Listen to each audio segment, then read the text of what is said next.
Sinalakay ng termite gang ang isang sanglaan sa Pasay. Mahigit 1 milyong pisong halaga ng alahas at pera ang natangay. Posibleng ilang araw na raw na nagpa-practice sa imbornal ang mga kawatan. Meron din daw silang kasabwat na empleyado. Nasa frontline ng balitang yan, si News 5 Mr. Exclusive, Gary De Leon. Madilim, marumi at maraming ipis. Ganito ang itsura ng imbornal na dinaanan umano ng termite gang sa Pasay City. Pinuntirya ng mga kawatan ang isang pawn shop. Dito sa Manoloto sa Park Avenue sa Pasay, sinasabing dumaan yung grupo ng termite gang. 200 meters ang layo nito mula naman sa Arnaiz Avenue kung saan matatagpuan ang pawn shop. Sabi ng mga pulis, ilang araw daw nag-practice ang mga kawatan bago nila isinagawa ang krimen. Butas na ang sahig at sira na ang vault ng sanglaan nang madatna ng mga empleyado nitong Lunes. Nasa 1 milyong pisong halaga ng alahas at 90,000 na pera ang tinangay ng mga kawatan. Nagginala naman ng mga pulis na may inside job.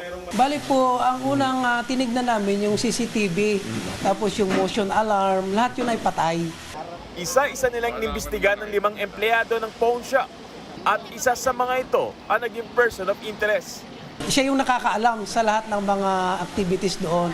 When it comes to yung yung paglo-load, code ng doon sa alarm, pati yung sa CCTV.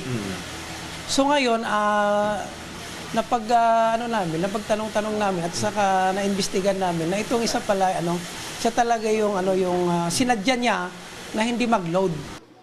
Tuluyan ng naging sospek at inaresto ang babaeng empleyado na si alias Angela.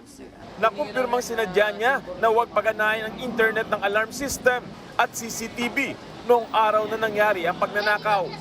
Ayon pa sa mga pulis, maaaring katulong pa nito ang mga kawatan na mag-practice sa imbornal sa ilalim ng sanglaan. Itinanggi naman ni alias Angela ang paratang. Sira raw talaga ang CCTV ng sanglaan. Kinonsern ko po yun, sir. Nireport ko po na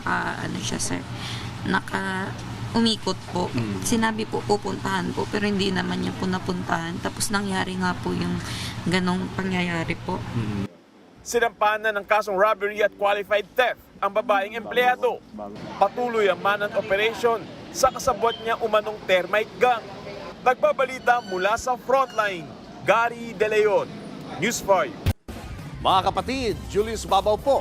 Para sa komprehensibo at makabuluhang balitaan at talakayan, mag-follow at mag-subscribe na sa social media pages ng News 5.